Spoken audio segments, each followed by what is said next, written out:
Mr. Speaker. The motion that is starting to Mr. Speaker today is so important, Mr. Speaker, to this House. Mr. Speaker, and in this case, Mr. Speaker, also, which was in your guidance, that the intention of Honorable Jakat to move this motion was very good. It was exercising our audit role. But unfortunately, it just happened that it's the same initiating the debate of the same report, which I was expecting probably with the procedures that will have listened. Then he comes and fully says, out of the prayers that I placed in the motion as a mover, the committee has not done justice to what was intended to achieve. And Mr. Speaker, persuading members, let's discuss the content of the report without any attachment of 1, 2, 3, 4, 5, 6, 7. Even it's not 90. For the next time, Mr. Speaker. yes, but Speaker, we rejected the report in front of the Speaker. that is right, but it's also not in order to mention people's names who can vote. I mean, yes, but we must come to what is going to mention them.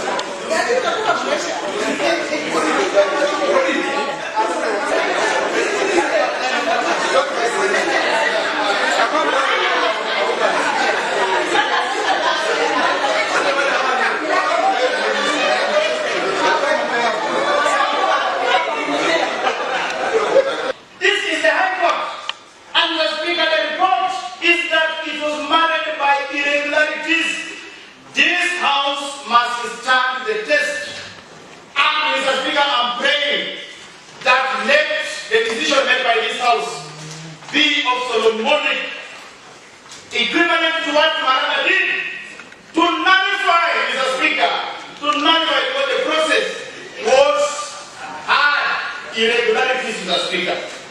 When recruiting directors and deputy directors, and the committee therefore invokes the provisions of Section 58 of the County Government Act and recommends that all members of County Public Service Board be removed from office.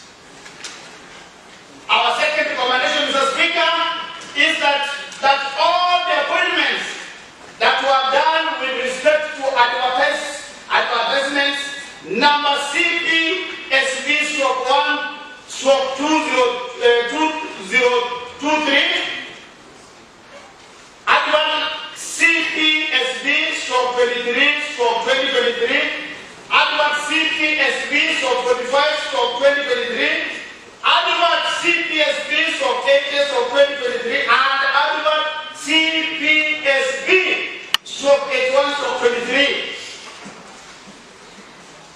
be revoked in their entirety, and all the positions be declared vacant in line with the intents received from the respective departments. I don't think it's good for us to debate this motion. It's not taken by event.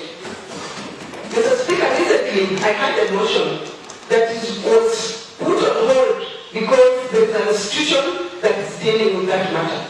The same to this report. There is an institution. This report, this issue is at the ESCC. Why are we debating the matter that another institution is dealing with? Mr. Speaker, I think you are the same speaker who said that my motion should be held because it is in court. This issue is in the ESCC. We should not even waste time debating it. Thank you, Mr. Speaker.